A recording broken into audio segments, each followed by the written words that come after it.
stepfather died of aphasia a couple of years ago. Excuse me if I choke up talking about it. We know that these lifestyle modifications, which include exercise and aerobic exercise, as well as cognitive engagement and social engagement, all came together in something called the U.S. Pointer Study, which we just finished in May. People who are generally unhealthy throughout their lives, do they meet these challenges earlier?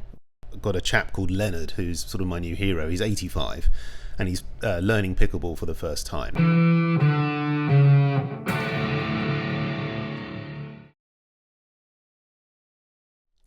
Welcome to Who Dinks Wins from the Special Pickleball Service with me, Coach Beresford. And me, Coach Montgomery. Sadly, Coach Philip is tucked up in bed with his latest lady friend, a certain Miss COVID. So wishing you a speedy recovery, Phil. But this week we're joined by Claire Day, Chief Mission and Programme Officer at ALZHEIME'S Association.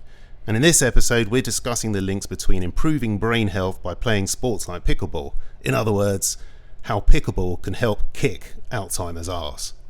Or ass, as they say here. Usually we're very jokey on this show, lots of failed attempts at joviality and ribaldry, but this is a serious subject and deserves respect, because we probably all know someone who suffered this horrible sickness. Do you call it sickness or illness or disease? Disease, okay. Yeah, this vile disease. So I'd like to welcome Claire too, and first up, we have something very much in common. We do. We both grew up in Sussex. Tell me about what you know about Sussex. West Sussex, in fact. West Sussex. Well, I should also say, till I was 10. As you can tell, I've been in the U.S. For the majority of my life. But informative years. It's probably made for you sure. More polite. Absolutely, it has, and there are certain, I think, habits we all still have, no matter how many years it's been since we lived there. So yeah, born in Cookfield Hospital, which doesn't exist anymore. Right. It's been torn down to the ground. There's some nice pubs in Cookfield. There are some nice. I did not know at 10, but I'll take your word for it. I'm sure you've been back since. Yeah. Well, maybe once or twice. All right. Yeah. So been just grew up was born in Cookfield, grew up in Haywards Heath, and then lived in Bolney for a bit of time before I'm from in the Horsham. village. Haywards Heath are big rivals of ours. Yeah, sorry. What a connection. And obviously the Sussex Downs doesn't compare to Yosemite. No, but it's still a very, very lovely place. Absolutely. How do you think it compares, just geographically, America and, certainly California, this part of the world? You've got Yosemite on your doorstep, you've got the beautiful wine region, the coast. I mean, how does it compare to somewhere like Sussex? Well, I think it's space. That's some of the big differences, and it's sometimes there's more space here, it feels like, and sometimes there's less space here. It depends on where exactly you are in Northern California, but certainly Northern California has its areas of beauty and uniqueness, and yet I would say the same thing for Sussex and for all parts of England. I think it is space, definitely. Yeah. You could walk for miles and not meet anybody here, but that's not likely to happen in Sussex. No. But I suppose it's more green, isn't it? It's more hilly. Not more hilly. It's more green. Certainly, we miss. I think that's even coming from the East Coast. You miss that color. Yeah, the lushness. Yeah. But both have fantastic benefits. I love going back to Sussex. Yeah. Especially the pubs. Did you miss it? Sometimes. Yeah. Sometimes. I quite like the seasons actually. To be honest, I miss the. You get 4 seasons here, but they're not probably quite as harsh as. Sort of blend in quite a lot, don't they? Not as they distinct. do. Yeah, it's like now. It's really weird weather. Is this autumn or is this summer? I can't quite work it out. Yeah, it's on because it's going to be 90 degrees again next week. I was going to say, and in 2 weeks it'll be close to 100. Yeah, exactly. Which is crazy, isn't it? And I tell you what, it's really difficult playing pickleball for me at the moment with my react-to-light glasses. Yeah, because I can't see anything. My glasses think it's sunny, and it's not. So today I was really struggling, I have to say. But you've got, is it varifocal glasses? They're good. The varifocals I really think are fantastic. Yeah, they're brilliant. But the adjusting, I think I'm going to have to get rid of them. I think I'm going to have to get plain glasses. How did you get into Alzheimer's Association? When I graduated from college, I'm a social worker by trade, and I worked in nursing homes, my first jobs right after college, and really quickly began volunteering for the Alzheimer's Association, first as a support group facilitator. and then joined the Walk to End Alzheimer's Committee locally, and that's how they sort of rope you in, coming in as a volunteer, and then found an opportunity back in the East Coast in Delaware to start working for the association, and that was about 25 years ago. Wow. Yeah. That's a long stint. Yeah. I've worked on a couple of charities in my years in advertising, and what I always found remarkable about them is that their mission is to put themselves out of a job. Absolutely. And I think that's such a noble, incredible thing that you guys do, benefiting other people. And for me personally, one of the things I was really interested in, my stepfather died of aphasia a couple of years ago.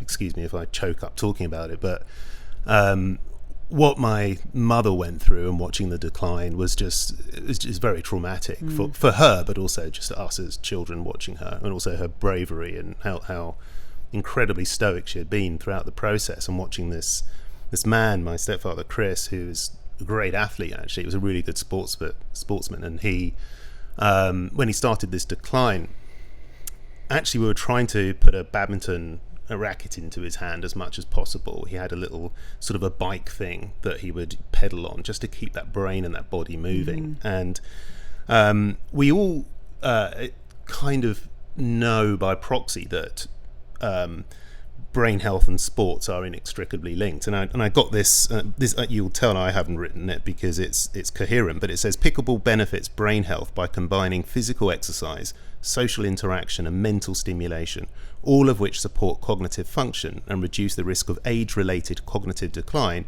and neurological conditions. And that's from AI. I just googled how does pickleball help fight off Alzheimer's. Now, you're probably not necessarily an expert in pickleball, but you might be able to give us tons of reasons why. Just say any sport that can benefit fighting off something like Alzheimer's. We'd love to know a little bit more, and our listeners would love to know a little bit more about that, because it's a great way to spread the word about what you do, but it's also so good for the Alzheimer's Association and other cognitive charities that can promote what you do, and also why we should be taking up a sport. Now, let's just say pickleball because it's the world in which we inhabit, but I'd love to know more about why that would be the case. Yeah.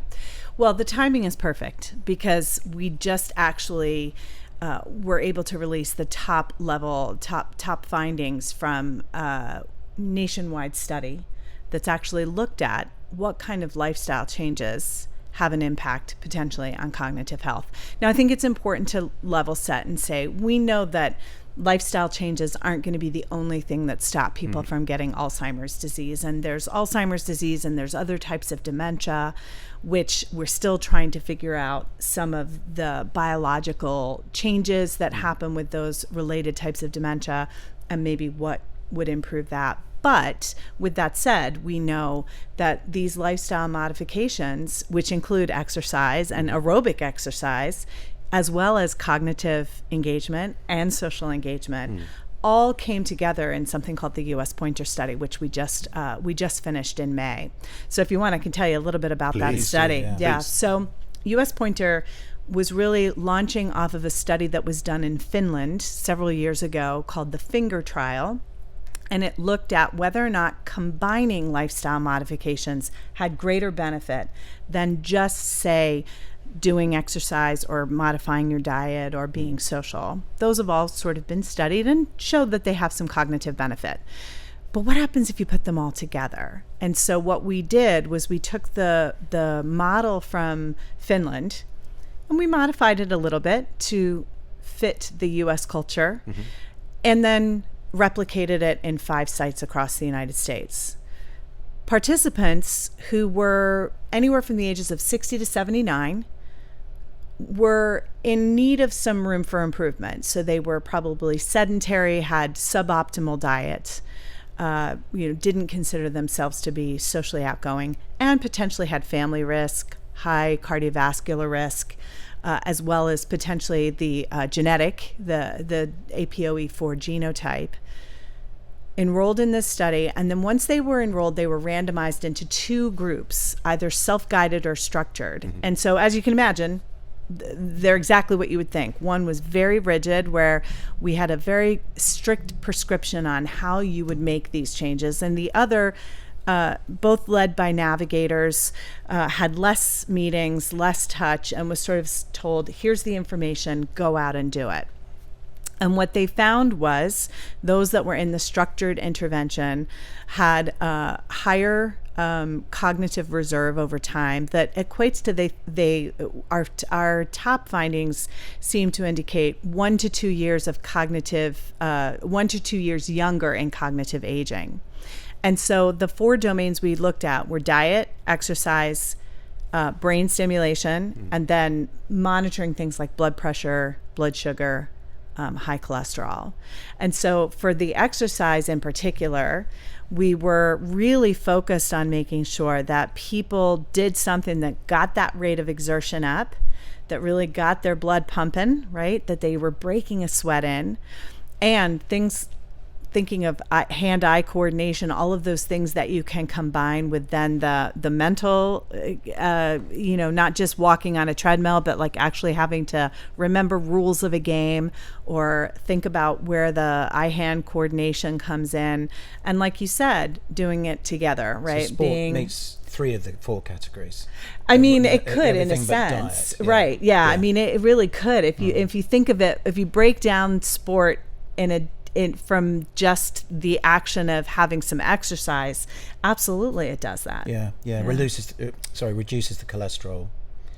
There's the cognitive ability of hitting the ball, and there's the exercise. So I suppose, and blood pressure. You've got to think about how those cardiovascular benefits. Yeah. So it's really exciting times to think about how we then implement this into a public health perspective, as far as how do you make change in community to get people more active and to get people thinking of it? I'm fascinated by this because people who are generally unhealthy throughout their lives, do they meet these challenges earlier? Because there are a lot of athletes who meet these challenges around the same time and been fit all their lives.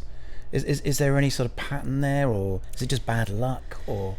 With risk for Alzheimer's in particular, yes, do you mean? Well, I think that's the magic question that we still don't know the answer to, because we certainly know plenty of people who have had very active lives and have done all the right things and still develop Alzheimer's disease. And we know plenty of people who have maybe been more sedentary and not developed it. So I think when it comes to really understanding risk, we know that there are 2 key biological changes that play an impact in the brain. And I think that science is really struggling still with trying to figure out whether one plays a larger role. We're talking about the buildup of beta amyloid in the brain, and then the tau protein that deposits in the brain and sort of tangles where it shouldn't. We've seen, though, some recent advances in treatment that remove that amyloid, and it seems to be improving cognition. So it would make you think that amyloid is certainly a key role. But then there's lots of other theories out there about what exactly is causing Alzheimer's. We know what's happening in the brain. We don't know why. And I think that's still part of the magic that we need to figure out. But certainly sports like pickleball are definitely, when you want to tick off those checklist of the things that you could be doing. So it's cognitive, because you are having to remember a scoring system, which is actually quite complicated. And you have to be focused on the game. So generally speaking, it's 2-on-2. So it's 4 people playing. The score goes up to 11. Sometimes it goes up to 21 in different competitions. But you have to remember, and also you can only gain points on your serve. So you have to have remembered the score, who's serving, because you can get so involved in a long rally, for example. You're exerting yourself from a physical point of view that people go, what's the score? I've lost track. And actually you have to sort of play and things it's quite back. incredible, the people who can't remember. They're programmers and they're pilots. Really intelligent people, and they cannot remember the score. You get lost. But the point is that, and it's like the scoring system in pickleball is like learning a new language. I talked about him the other week, but I've got a chap called Leonard who's sort of my new hero. He's 85. And he's learning pickleball for the first time. Fabulous. So I took him under my wing, and he was sharp, mentally quite sharp, and physically struggled a little bit because he's 85. But he's also right-handed, and he didn't have the muscle strength in his shoulder to hit the ball over the net properly. And he was trying, and he didn't work. And then the next week he came back. He said, "I want to try learning with my left hand." So he had to learn the sport again, just from a physical point of view, playing with his left hand. And I think he's one of the most inspiring people I've ever coached, actually, because he's taking up a new hobby at 85, and he's then learning how to play that hobby with his left hand, having never played it before. And I just think when I look at someone like that and I engage with him in conversation, he's just mentally very sharp. And I think that what the message I'm trying to promote here is that you could be 15 but you could be 85, and it's always going to benefit you. And the great thing about pickleball is that it is a cognitive sport. In terms of just remembering the rules, where you're supposed to be, remembering the score. So it's all going to benefit you hugely in your game. So it's interesting to hear that. And it's a great way, I think, what we're trying to promote with what we do with the Special Pickleball Service is to bring communities together and play the sport. If you've never played a sport in your life, just turn up and give it a go. And do you think that, if let's just say that you might have lost somebody, or you might be living alone, you might live that sort of hermit lifestyle. Do you think there is sort of a genuine reason to go sort of throw yourself at something like pickleball, for example? Yeah, 100%. And I think the way we designed the U.S. Pointer study was to randomize into these two groups, and then we put them all in teams. There's a benefit to teams, right? Teams build peer-to-peer support. Yeah. It's as wonderful as coaches are. Learning from your peers and getting advice from people who are in the struggle with you. In this case, we're trying to make these changes together at the same time. A great advantage there. But there's also that ability to then build that social connection. And so I think one of the hardest things to do as you age is to be socially engaged if you don't have a built-in network. I would say it's hard to make friends when you don't go to school anymore. What's the normal place that you go now? As an adult, it's much harder to make friends. And so things like pickleball, things where you can join together with a common interest, or even to learn something new, is just a great way to keep those synapses sparking, right? The more we can do to keep our brain active, and that goes for people who are even experiencing mild cognitive impairment, some of those early signs of cognitive changes. We know that if they can stay active, if they can make some of these changes, that it might not stop the disease from progressing, but it might slow down the way it progresses and improve that quality of life for longer. I've got two questions on that. You mentioned genetics before. Is it simplistic to say, if my mum's got a fantastic brain and she's great at 85, I'm going to be all right? Or generally, is it hereditary? So there is a genetic component to Alzheimer's disease. And certainly if you have the gene, you are at higher risk. And so if you have a family member that had the disease, you're at higher risk. But it's not an inevitability, and there is a very rare, what they call dominantly inherited Alzheimer's disease, where if you have that very rare gene, it is likely that you have a 50-50 chance of getting Alzheimer's, and before the age of 40. Very rare. Right. Typical onset is 65 or older, and so certainly family history works in your favor. It doesn't mean that you're free and clear, right? Because it could be that, you just, that if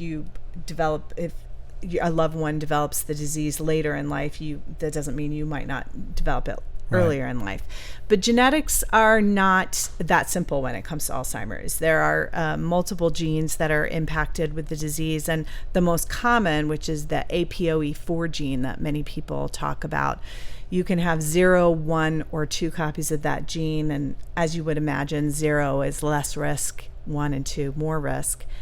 You can have 0 copies and still develop Alzheimer's, and you can have 1 copy and not develop the cognitive symptoms. So we haven't quite figured out that it's the full genetic link, but the truly sort of dominantly inherited form is very rare. And so it's a risk, but it's not an inevitability. Right. Okay. So it helps. And Yeah. And isn't there a test that you can have when you're younger, around sort of 50, to say whether you're definitely going to get Alzheimer's? So and also we keep saying Alzheimer's. I know there are different. Yeah. We should discuss, because I just say Alzheimer's generally, and it's probably wrong saying that. Yeah. We can discuss level that set a later. little bit. Yeah. If you want me to do that. Sure. So dementia, the umbrella term, really defines the loss of function, and it's enough function loss that it's impacting activities of daily living. We've all walked into a room and forgotten why we've walked in. I'm glad you said that. I'm so glad you said that. And if you say you haven't, you're not telling the truth, right? We've all done that. And then you retrace your steps, you rethink about it, you do something, and you're like, oh, I needed my glasses. That's what I came in here for. That's normal aging. Where are my glasses? Yeah. As we age, our brains age no differently than our knees age, right? Where our brains are going to age as well. The difference with Alzheimer's disease or dementia is really that loss of function, that it's impacting daily life, not being able to use the oven or drive a car because you can't remember how you're supposed to use the things. I had a person once that called our helpline that found her tape dispenser in the freezer. And she spent a few weeks rationalizing, oh, someone must have put it there. And it finally dawned on her, the day she called us was the day she realized, my son hasn't been to my house. No one else has been here. I must have done it. And she had absolutely no recall of even using the tape dispenser. That's not normal aging, right? That's more cause for concern.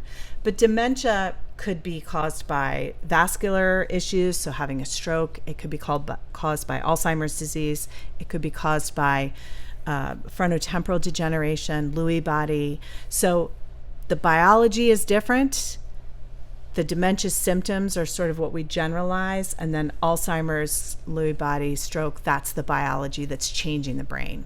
And aphasia, what's the difference there? I mean, I know, so Bruce Willis, for example, has aphasia. This is what my stepfather died of. What is aphasia in relation to Alzheimer's or dementia? Yeah, so it's most commonly associated with that frontotemporal degeneration. So it's a different type of dementia that's impacting those frontal and temporal lobes in the brain.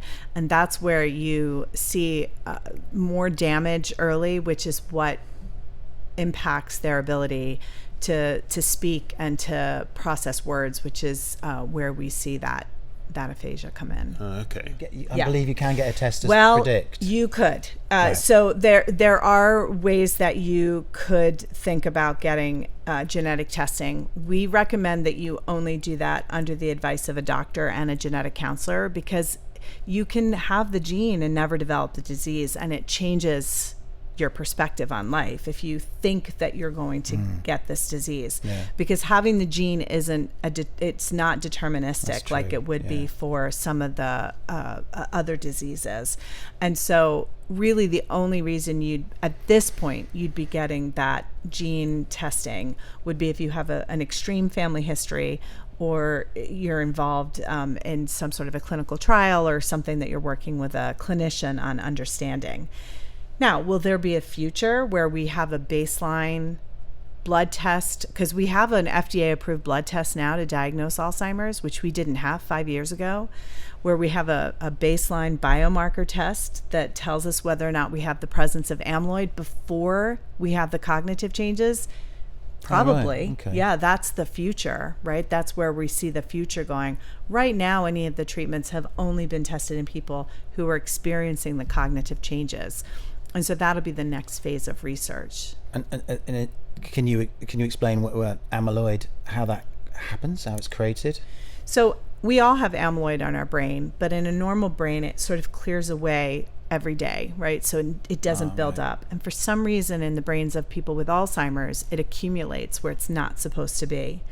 There's another culprit called tau. Tau is a protein. It's sort of a transport system in your brain that imagine train tracks, takes messages from one part of your brain to another, and the track gets bent, and so the tau deposits where it's not supposed to be and sort of clumps and tangles in your brain.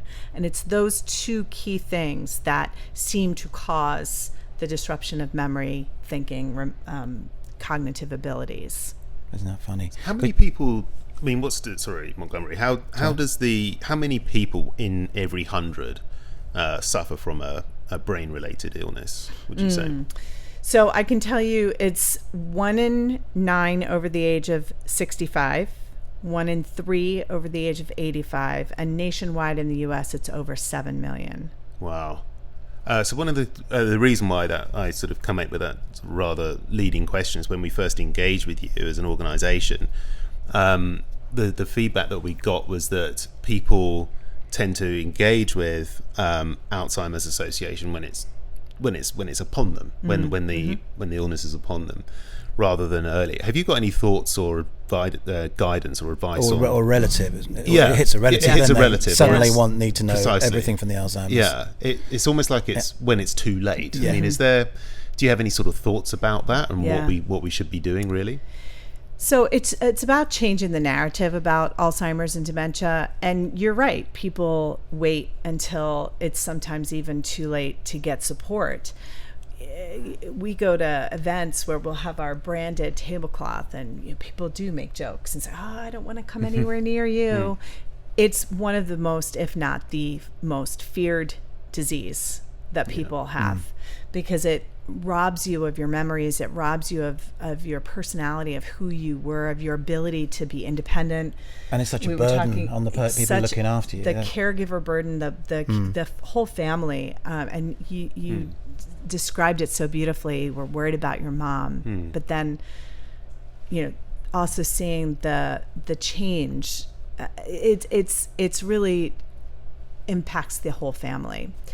And I think we tend to also see these cognitive changes very slightly.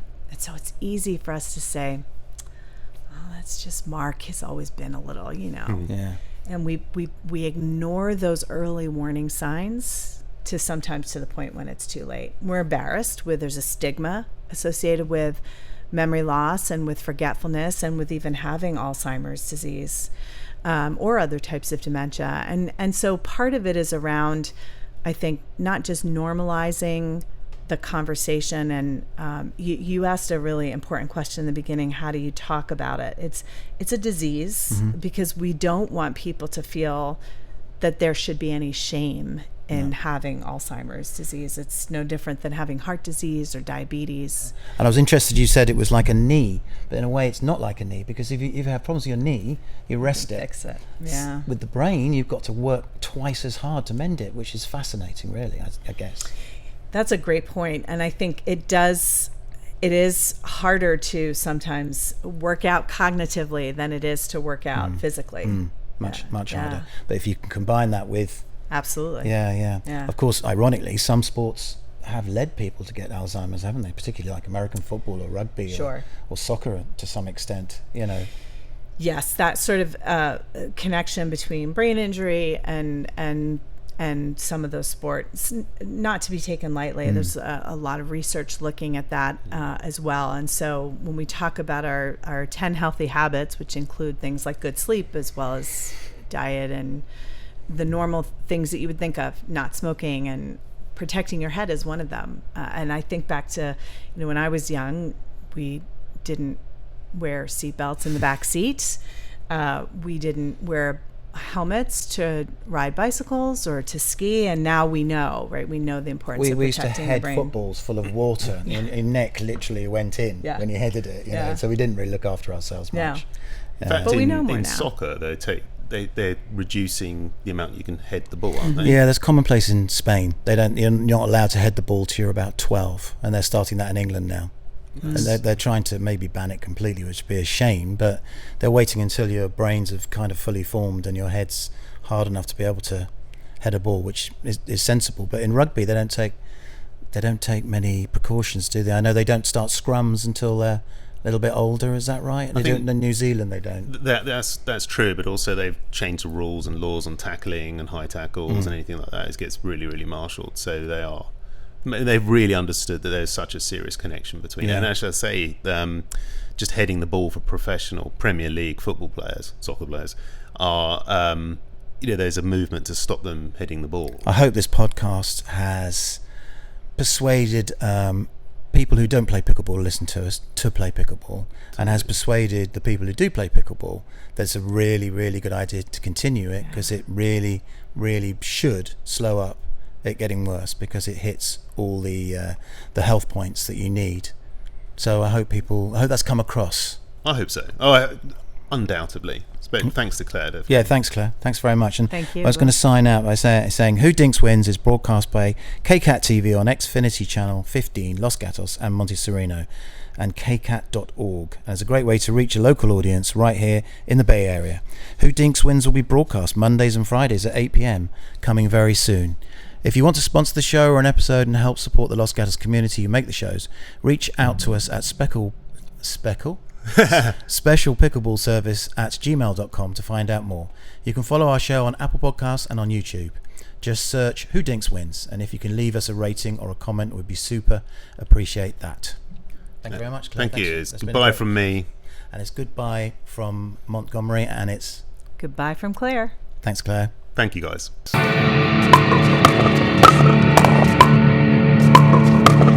Great thing about pickleball is it's almost social glue. I think people in California drink just as much as we do. Do you think are doctors equipped to assess Alzheimer's? Is there a link, a sort of strong link between? There has to be. You should be a little bit concerned, and it's a shot across the bows.